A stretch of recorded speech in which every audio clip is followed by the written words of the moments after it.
tiny little bounce, that's your vein that you need to go for. I questioned my whole career that day because I was like, what did I get myself into? This is too hard. That moment, I decided to be a pro before even being a pro. Basically, I wanted to act like a pro, but I would definitely take a deep breath and even pray before starting my shift. But I would go in with my different mindset that I will do this. I will get it. I am a pro phlebotomist. I would tell myself I am affirmations.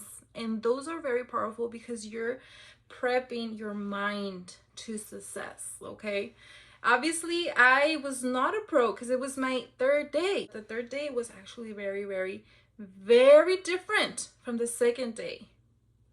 My very first day, by the way, you guys, it was very good because I had a different person who was showing me around. Okay, the second day was a completely different person that would not even go with me in the room. So I was like doing everything all by myself, which is fine because as a phlebotomist you do have to do everything by yourself. But the second day, that caught me off guard, so I started doubting myself a lot. Like I had a lot of self-doubt. And when you have 1% of self-doubt in phlebotomy, you will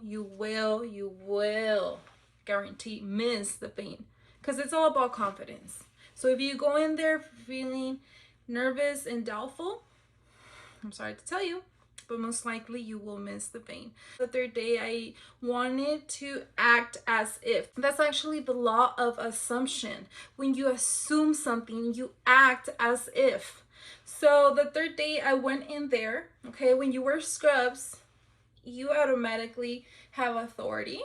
So I decided to be professional even if I was freaking out, right? So I would take a deep breath, I would think positive, and I would go in the room, introduce myself like I know how to do this. I've done it so many times. I pretended I was a pro when I was not.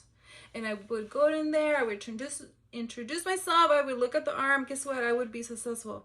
And then I would move on to my next patient, and then successful. And then the next patient, okay, successful. Okay, the next patient, wow, successful, wow. So that's when I realized that your mind is super powerful.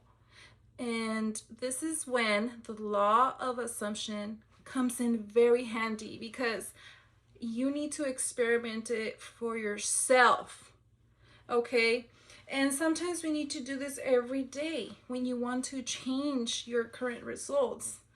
But just know that if you're a new phlebotomist, if you feel nervous, okay, all normal.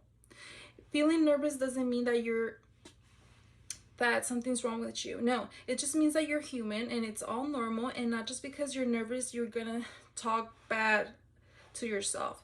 If you feel nervous, it's totally fine, but you still talk nice to yourself. You still cheer yourself up, okay? You tell yourself, I got this. I got this. And that's why I like to remind you guys that every patient, it's a new start. Even if you miss, it's a learning experience. Because if you miss a draw, especially when you're new, that experience will help you for the next time, okay? And since everybody's different, we all have different arms and different veins and everything, the more exposed you become, meaning that even if you miss, the more you try and try and try. If you truly try, if you actually poke with the intention of actually getting it successfully, with the mindset of getting successfully, you will get it, okay? Because 100% of the time I've noticed that when there's a lot of things that you cannot see, okay? That's why you go by touch. When you totally feel a little tiny little bounce, that's your vein that you need to go for.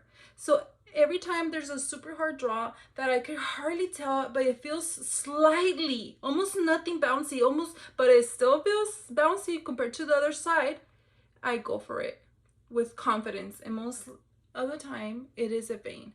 And I know this after over 6 years of experience, because again, the reason why I already skipped to the good part or it seems like I'm doing shortcuts, is because I already went through it. Okay, and the only way that you will learn those little tricks is until the more you do it. I know.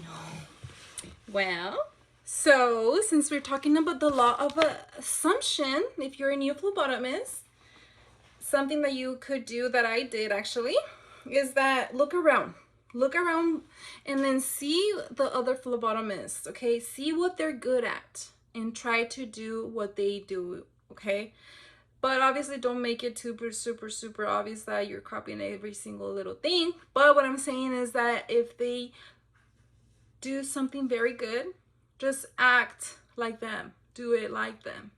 And that's why I love phlebotomy, because every phlebotomist has to follow the rules, of course, but you could become your own phlebotomist. I became my own phlebotomist by grabbing one thing from each phlebotomist. So this person, I love one thing. Obviously they did a lot of things right, but there's something that this person did or that is very impressive. I want to be like that person, that aspect, and so on. I look at every single person and try to see what they're very good at, and I try to do my best like them as a new phlebotomist. And that's how you're gonna look like a pro, and eventually you will become a pro, okay, phlebotomist. You are already, okay? Alrighty, you guys, I hope you guys enjoyed, and see you soon.